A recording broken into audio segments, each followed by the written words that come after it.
Hello, welcome. I'm Kylie Valentine, and I'd like to begin by acknowledging that UNSW campus is on the unceded land of the Bidjigal people of the Eora Nation. This always was and always will be Aboriginal land, and we honour and pay respect to elders past and present.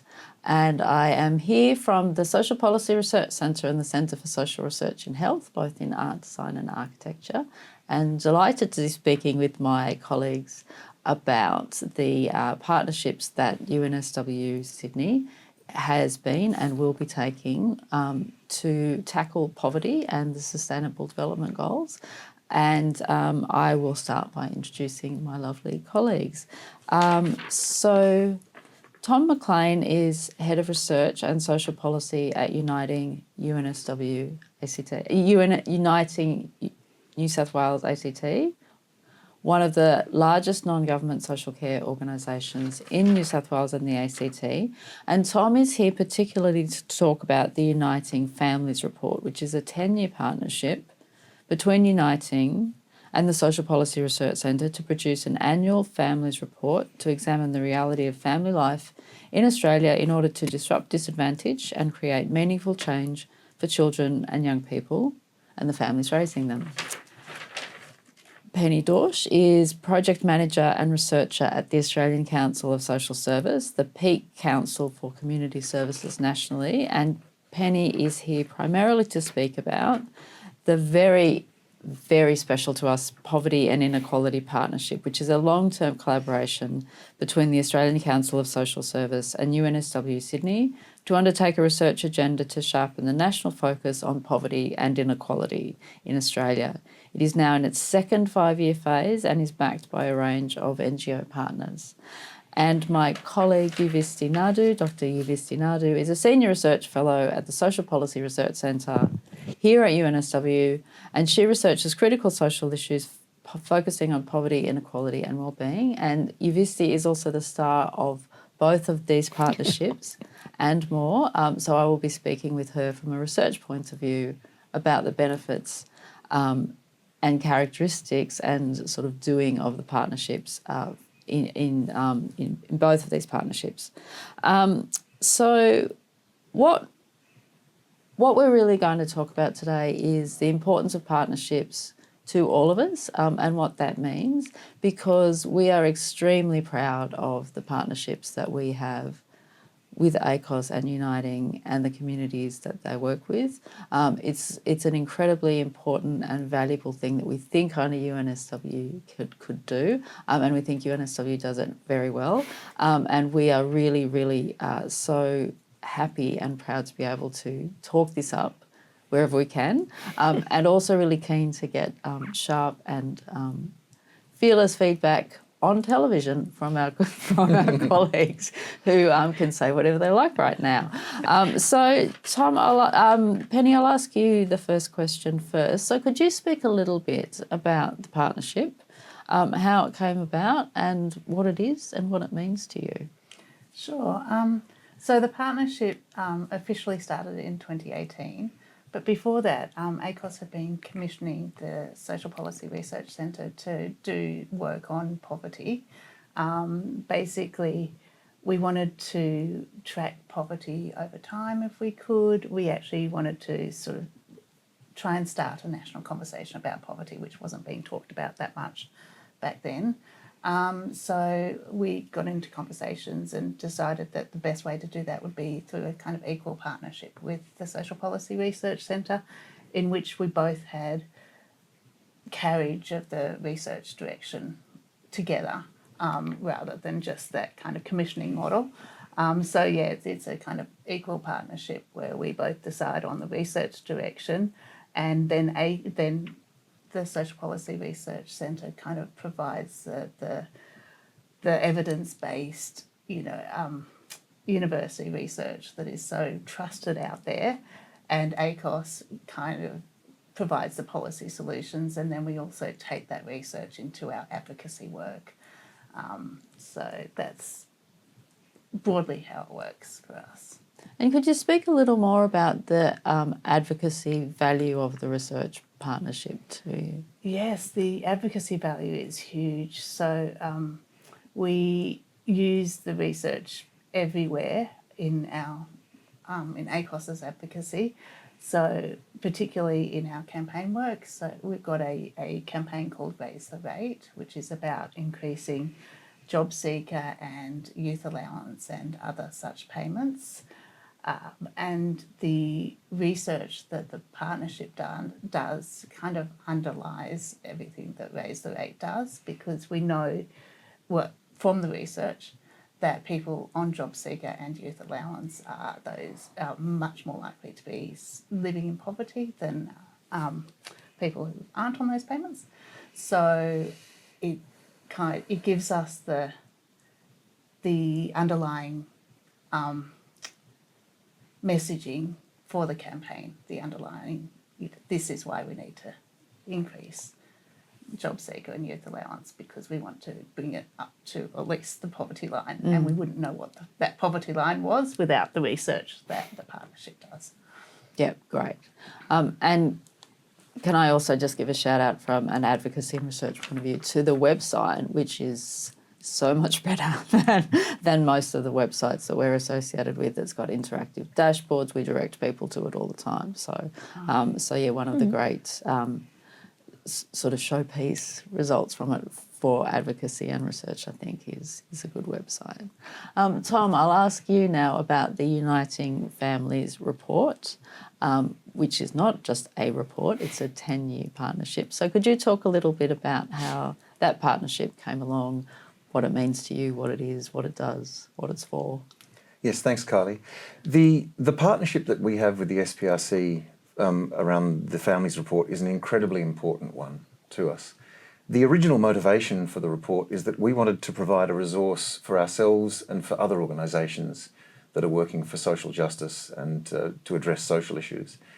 And we wanted to empower them to achieve their goals by thinking differently about an institution in our society that's so fundamental that often we don't fully appreciate its importance. The family is important in political discourse, it's important in social care and in lots of other environments, but it's so pervasive, and everyone has one in a sense, that I don't think we fully appreciate just how important it is. And so we wanted to provide insights by looking with fresh eyes at the familiar and to empower people in that way. And that's a motivation that comes partly from personal interests of uniting, almost selfish interests, in the sense that the family is something that we work with all the time. We seek to strengthen families in our child, youth and family services. We try to support people who maybe don't have families, to support them in our disability services and in out-of-home care, and among older families when they're going through transformations at the end of life. So we think we'll benefit from this report. But really the underlying motivation was to transform that experience that we have and that motivation we have into insights that others can use to work for their own goals and to make society a better place. And the key thing for us in the partnership that we have with the SPRC is actually quite similar to ACOSS, in the sense that we wanted a partner who could help us take that experience of ours and transform it into something that's relevant to others by bringing the experience of rigorous research and of being an institution that's committed to using knowledge for social change to the partnership. And the partnership has not been around for as long as the ACOSS one, but there has been a year and a report. How has that met or otherwise your expectations? Has it been a good experience? Do you think that you will use the report that's come out? What have you learned? I'm right here, Tom. I'll be kind, don't worry. Yes, so we've already started using the report. One of the things that we wanted to achieve with this report was to honour the diversity of families in Australia. We think that the way we as a society speak and think about families, if you look at media discourse, at political discourse, at the vision of family that's embedded in policy, is that we oversimplify. We assume that all families are a mum and a dad and 1.9 to 2.2 children and a semi-detached house somewhere in the inner west and probably a station wagon. And there are sometimes exceptions to that we make, like we recognise that single mothers exist, but we really don't honour the diversity of families as currently lived in Australia, and they are much more diverse than that set of simplifying assumptions makes out. And one of the great findings from the first report is we can now put numbers on exactly how diverse families are. And one of the uses that we're putting that insight to is that when you lay that insight over the top of existing policy, you realise that many of the things like financial support payments or funding mechanisms that underpin things like early intervention services for families that are beginning to struggle don't take account of how the benefits are spread across families with diverse structures. And when we combine that with the insight that more diverse kinds of families tend to be the ones that are struggling more with poverty or with complex circumstances around drug and alcohol and domestic violence and the sorts of problems that we see in our child protection services, those two insights brought together lead us to the conclusion that making the wrong assumptions about families means that those who need help are the ones least likely to receive it from the current system. There's a basis for our advocacy to change the way policy and funding works that's come straight from that. The second insight I think I'd like to offer is that long-term partnerships are incredibly valuable for reasons I'm sure we'll talk about, but they take an awful lot of work. And putting the work in early to establish a good working relationship, one that's based on trust and that's based on the kind of equality that you were speaking about between the partners, is an incredibly important investment to make because we're confronting an unknown future together and we have to trust each other. Thank you. Yuvisthi, from a researcher and a research point of view, could you speak a little bit about what the partnerships mean to you, bearing in mind, as you said, that you're all right here. But could you speak a little bit about the difference between research done in the context of this partnership and some of the research that you would associate more with the sort of traditional research models of either working for a client or working for a research council, so either working for somebody else or working for yourself, very simplistically. So what's special about a partnership? Thank you, Kylie. Well, first I want to say that we feel very privileged at the SPRC that we've been honoured in a way to have these two long-term partnerships. It's a great position to be in, and it transforms the way we do our research in so many fundamental ways. I mean, normally when you're an academic and you're doing research, the two sources of funding in a way are either from large grants, where you think intellectually about big things, and you aren't necessarily sure how that might get translated into policy and practice. Or you're doing commissioned research that's short, sharp, and you're working to a tender. This is a whole different ballgame entirely. This means that we have literally advocacy or NGO organizations working with us, creating a research agenda, formulating both what needs to be responsive both in the moment, but also thinking in the long term of what ought to be done, how to improve things. You have a whole lot of people who are brainstorming, and all the brainstorming is about how will you use it, in what ways will we use it, which we as academics, sometimes some people do it very well, some people don't. But it's very important in the work we do, particularly in a centre like ours, that is about social policy, to have the practical implication of what we do seen to its full extension. So the fact that in our research agenda, I mean, in our meetings now, we're constantly talking about the topics we're on now and the topics in the future, and who are the people that will be able to use it and in what way, and how do we develop a high level of consensus was the terms we were using, what we've done for our families report across the many different organizations that are linked to the partnership. So for Uniting, it's Uniting New South Wales ACT, but there's many different divisions within Uniting, many different groups of people, from service people to the media people to the governance people, to the people on the field, and from ACOSS and the Poverty and Inequality Partnership. It's all the various partners, and trying to develop that consensus that says we as groups think this research is important, we think it's important for these reasons, and this is how we're going to use it. It's heaven for us as researchers, right? We get to do very good intellectual work and then see it being put into good practice. So it has an immediate usability to it, which, to be honest, we probably wouldn't do as much of it if we weren't in a partnership. You know, we wouldn't necessarily see the advocacy components rolled out as much. Tom, I'm interested in, I guess, speaking a little more about the different roles that that the partners bring to the table. So, and that sort of question of consensus. So given that the overall aim of the partnership is for making a difference to poverty and inequality and to disadvantage, what happens when you don't get that degree of consensus, or what happens if there are I guess, questions or disagreements between the partners, given that there's an enormous amount of work just to get it done, even if you do agree? Can you speak a little bit about the kind of getting under the hood of bringing those different roles and having those different, I guess, aims in mind? Because researchers want to do good research, and you presumably have, well, some parameters of the research findings that you would like. So could you talk a little more about, I guess, some of the things that you didn't expect in terms of negotiating those sort of different roles and different priorities? Yes, the process of how to disagree well is a really important one in partnerships. And I think in order to answer your question, it's important to understand how this partnership is different from most first. In most research partnerships today, a disagreement's a problem, because research partnerships tend to be quite transactional arrangements. They're short-term. The body paying knows what it wants to get out of the end of it, and the researchers are typically, if they want to honour the true nature of research, want to do exploratory work where you don't know the answers. And so the combination of that very different worldview with tight timeframes and tight budgets and value needing to be delivered, the highly transactional nature of the relationship makes disagreement a problem. We're looking to do something different here. We don't necessarily want to get a known answer to a known question.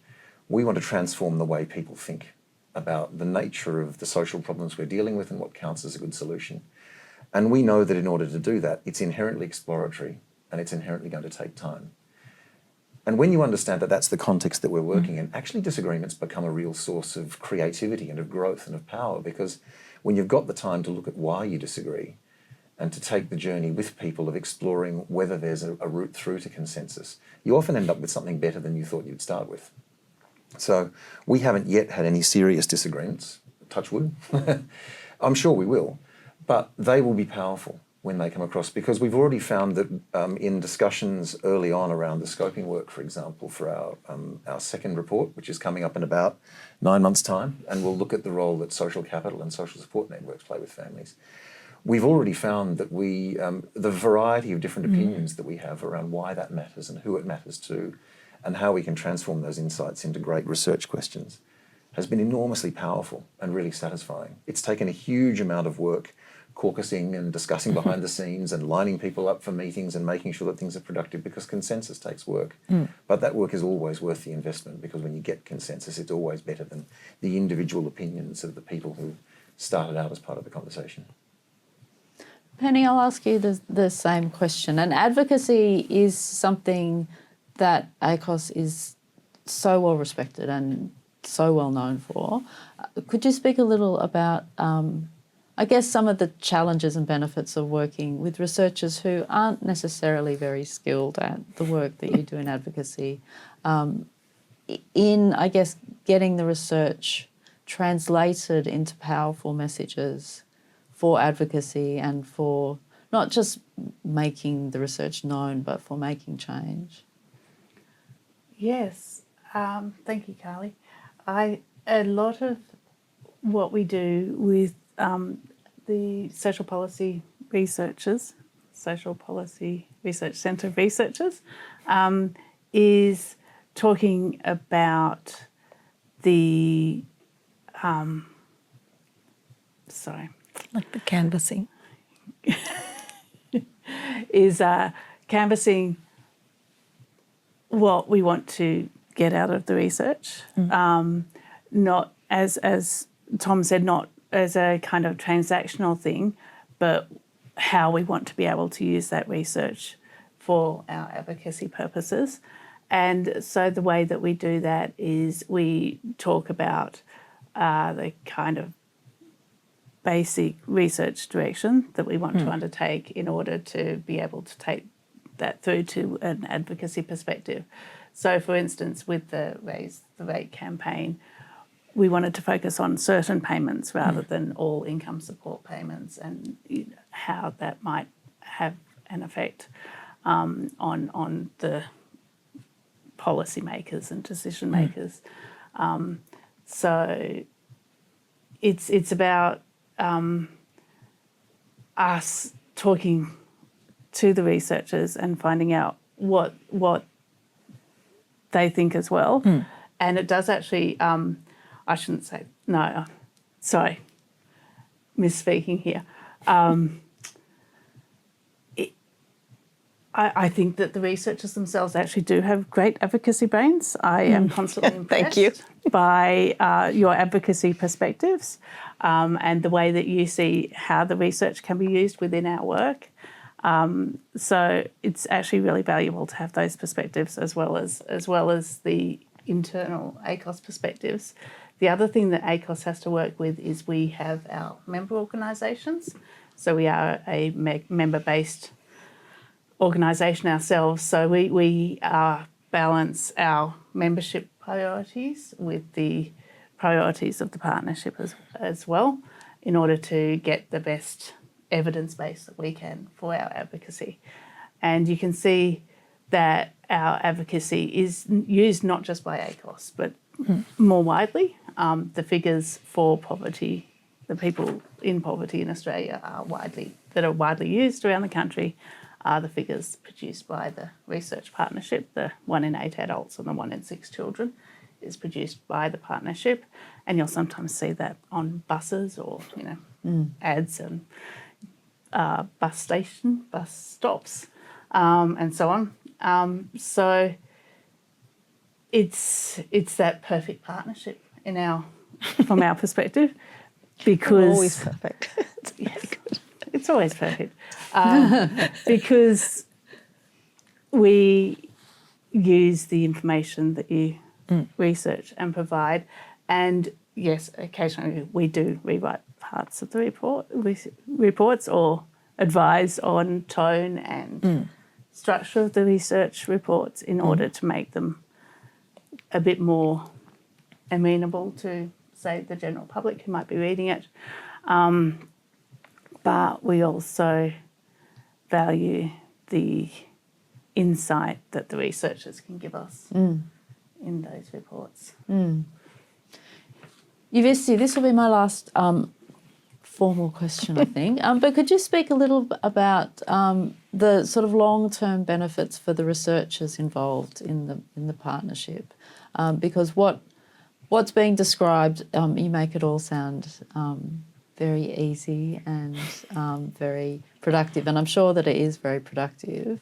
But could you speak a little bit more about the benefits and challenges in the context, I guess, of a research career at this kind of partnership model, because it is unusual for a research model, I guess. It doesn't fit quite the model of the commercialisation or the more traditional scholar who's writing their research and the world will do with it what it may. That's a very good question, Kylie.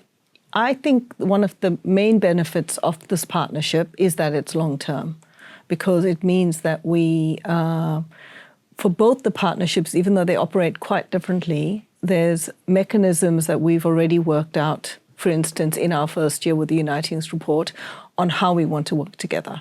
And we've got a similar system, or we've got the same thing, but it's a different way of doing it in the ACOSS Poverty and Inequality Partnership. So in the PIP partnership, it's a lot about getting consensus. Anyone can put a proposal together.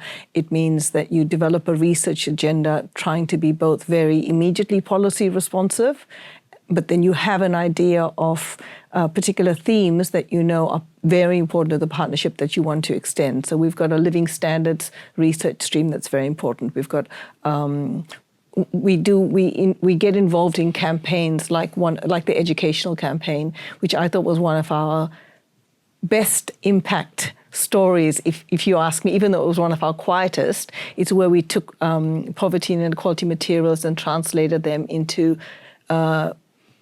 educational resources to be used within the curriculum across the country. That to me is something we wouldn't ordinarily do. So what I was trying to say is that we have different approaches in the partnership of how we go about building a research agenda, but this idea of building a research agenda is a wonderful place to be in for a researcher like myself, particularly because it means that I'm also developing my research agenda, and because it's so aligned to the values of these two partnerships, I feel like I'm almost getting a ride on the boat in a way. It's going places and I'm going places because it's aligned. My research agenda is aligned. And I think most people who work in the partnership, in my colleagues, Megan Blackstone, Ilan Katz, Bruce Bradbury, Carla, we're all aligned to the same values of the partnership. So there doesn't seem to be a challenge in terms of the position.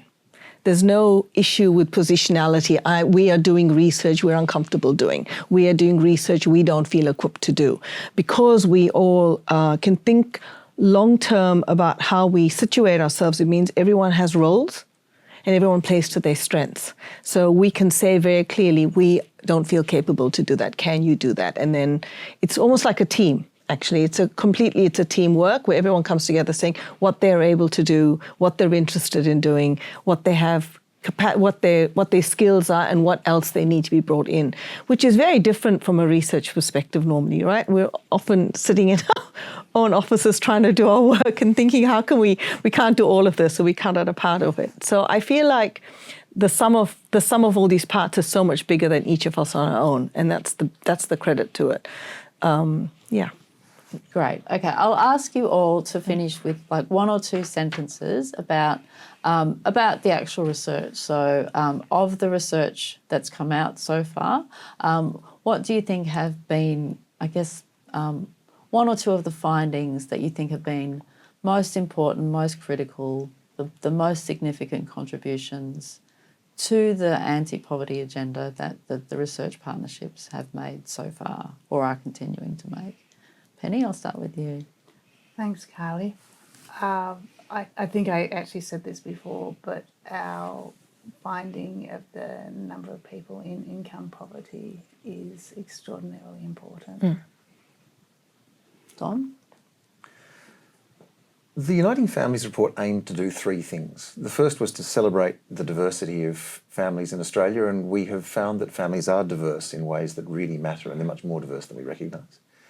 We wanted to understand the experience of families raising children, and we found that the more diverse family types, the ones that don't conform to the classic nuclear family, all take equal pleasure in raising children but struggle more with the resources perhaps that they need in order to do that well. And the third was to understand what we as a society should do better to help families play that role. And we found that there are lots of ways in which government funding decisions and policy decisions around program structures and ways that we as a society help family need to be improved. So there's a lot of really deep insight about what families are and some really promising ways forward to make some real improvements that will matter a lot to future generations. Yuvisthi? There's too many, Kylie, for one. But for the partnership, I would say... Spoken like a true researcher. I would say, as Penny said, the 1 in 8 adults and the 1 in children is definitely a headline poverty line that's used everywhere. But we also have lots of other headline report messages on housing, for example, and the lack of sustainable public housing, or how we need sustainable public housing. For the families report, the biggest insight so far from that initial report was the existence of all of these diverse family types and shining a light on it. And the idea, actually, to me, a big finding is that we are, it's not really finding, it's like a topic that we are taking on families and how families work in the nuclear sense, in the community sense, and in the broader sense. And every year we're going to unpack it. It's not really a finding, but it feels like it's a topic that we are committed to, and that deserves a headline on its own. That's what I kind of feel. Fantastic. You are all extremely wonderful. Thank you very much. And we will leave it there. Thank you. Thank you, Kylie.